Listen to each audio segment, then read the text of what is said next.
This is what I made today as a private chef. It's been a while since I made miso black cod. The marinade for miso black cod is super easy. I start off with equal parts mirin and sake and start to boil out the alcohol. While that's going, I trim up the little flappy bits of the black cod, aka sable fish. If you can get black cod, I recommend that because it's meatier than sable fish, but most likely you'll have a better chance at finding sable fish. If you're in America, Whole Foods usually carries it. I cut both sides of the bones, which run halfway down the fillet, being careful not to cut into the skin and just pull out the bones with my fingers. So I messed up and didn't film it, but once the mirin and sake reduced by half, I whisked in equal parts white miso and sugar just until the miso broke up and the sugar was dissolved. Then into an ice bath so I can use it right away. And as always, I give the fish a quick sake bath to get rid of any scales and fishiness. Then in a container, I throw in the miso marinade with the black cod, making sure every surface is touching the marinade. Adding more if needed, we don't want any bland pieces. Then I cover that and let it marinate overnight. Now fast forward to the next day, start off by rinsing my rice. I got a comment saying that washing rice in a sieve will break up the rice, resulting in stickier rice, which makes sense, so I'll have to stop rinsing it this way.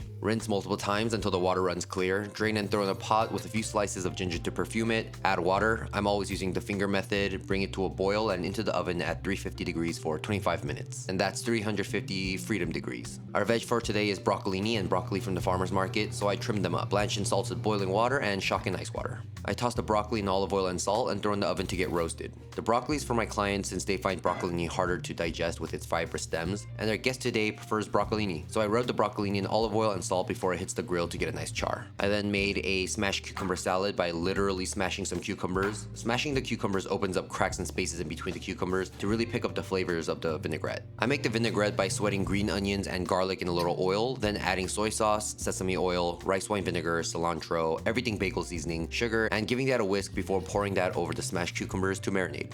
I also had a few heirloom carrots I wanted to use up, so I shaved them thinly, shocked in ice water to crisp them up, and tossed with the cucumbers before serving. And for our final component, I seared some bok choy, added chicken stock and some of the miso marinade, then tossed into the oven to roast and reduce the sauce. And for the miso cod, I put them skinned down on a sheet pan rubbed with a little oil and throw them in the broiler to get beautiful caramelization on top. I also like to pull them out halfway through the cooking process and glaze them with one more layer of the miso marinade. Now to plate, our miso roasted bok choy, grilled broccolini, ginger scented jasmine rice, miso cod, and a smashed cucumber salad with shaved heirloom carrots. Off they go. That's lunch. See you tomorrow.